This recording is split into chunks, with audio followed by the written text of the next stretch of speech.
በ2024 በወጣ መረጃ መሰረት በአፍሪካ በአመት ከ900 ሺህ ጊጋዋት በላይ የኤሌክትሪክ ኃይል ይመነጫል። ታዲያ 600 ሚሊዮን የሚሆኑ ዜጎች የኤሌክትሪክ ኃይል አያገኙም። 3.1 በመቶ ብቻ የሚሆነውን የዓለማችንን የኤሌክትሪክ ኃይል የምትሸፍነው አፍሪካ አቅሟን በማሳደግ እስከ 2030 ለተጨማሪ 300 ሚሊዮን ዜጎች የኤሌክትሪክ ኃይል ተደራሽ ለማድረግ እየሰራች ነው። ኢትዮጵያም አሁን ላይ በውሃ፣ በንፋስ፣ በፀሐይና ሌሎችም አማራጮች 9211 ሜጋዋት ኃይል የማመንጨት አቅም አላት። ታዲያ ይህንን የሚመነጭ የኤሌክትሪክ ኃይል በአግባቡ ተደራሽ ለማድረግና እንዳይባክን መስራት ያስፈልጋል። እንደሚታወቀው በሀገራችንም ሆነ በአህጉራችን ከሚመረተው የኃይል ምርት ውስጥ በጣም አብዛኛው እንደሚባክን የተለያዩ ጥናቶች መረጃዎች ያስረዳሉ።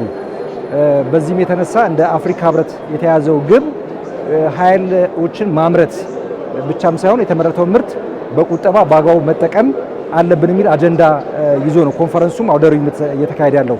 ከዚህ አንጻር የኢትዮጵያ ኤሌክትሪክ አገልግሎት በከተሞች ውጤታማ የኤሌክትሪክ አገልግሎት ለመስጠት የሚያስችለውን ዘመናዊ ቴክኖሎጂ ወደ ስራ ለማስገባት እየሰራ ይገኛል። ይህ ዘመናዊ ቴክኖሎጂ ኃይል ከሚመነጭበት እስከ ተጠቃሚው ድረስ በቀላሉ መቆጣጠር የሚያስችልና የሚያስፈልገውን የኃይል መጠንንም ለማወቅ የሚያግዝ ነው። እነዛም ኃይል ማመንጫዎች ከመጡ በኋላ ፕራይመሪ ሰብስቴሽኖች ይኖሩናል። ከፕራይመሪ ሰብስቴሽን ወጥቶ የዲስትሪቢዩሽን ላይን ይኖረናል። እነዛ ዲስትሪቢዩሽን ላይኖች ምንድነው የሚደረጉት?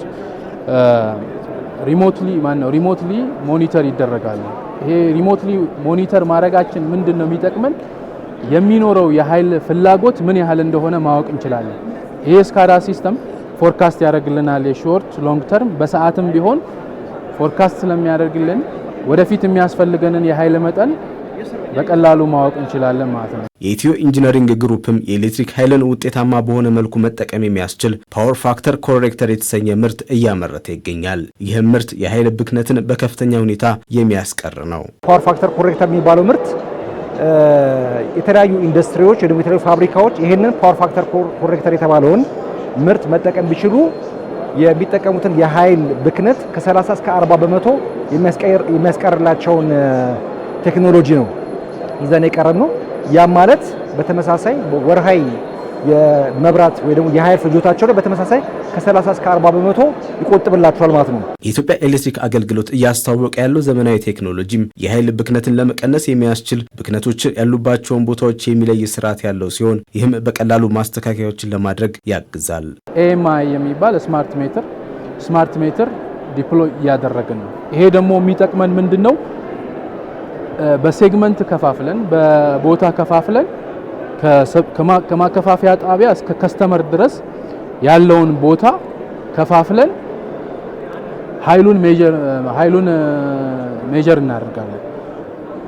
ያን ሜጀር ስናደርግ የቱ ቦታ ላይ ስፔሲፊካሊ የኃይል ብክነት እንዳለ ማወቅ እንችላለን ማለት ነው። ቴክኒካል ሎስ ከሆነ ያን ቴክኒካል ሎስ እዛ ቦታ ላይ የምንወስደውን የቴክኒካል ኮሬክሽን ወይ ደግሞ ሜጀርመንት ወይ ደግሞ እርማት ወስደን እናስተካክለዋለን ማለት ነው። በሁለቱ ተቋማት እየተሰሩ የሚገኙት እነዚህ ዘመናዊ ቴክኖሎጂዎች ኃይልን ከማመንጨት ባሻገር ውጤታማ በሆነ መልኩ ያለምንም ብክነት የሚመነጭ ኃይልን በአግባቡ መጠቀም የሚያስችሉ ናቸው።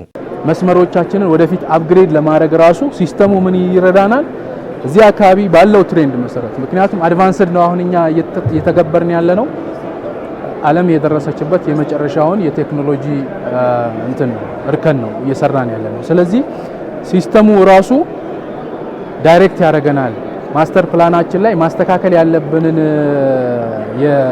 የመስመር ዝርጋታ የኢንፍራስትራክቸር ስብጥር እንድንሰራ በቀላሉ ያግዘናል። ብዙ የኃይል ግድቦችን የኃይል ማመንጫዎችን በስፋት መገንባት ብቻ ሳይሆን የተመረተውን ራሱ በአግባቡ ብንጠቀም ለኃይል ማመንጫዎችና ለኃይል ግድቦች ግንባታ የምናወጣውን በከፍተኛ ደረጃ ይቀንስልናልና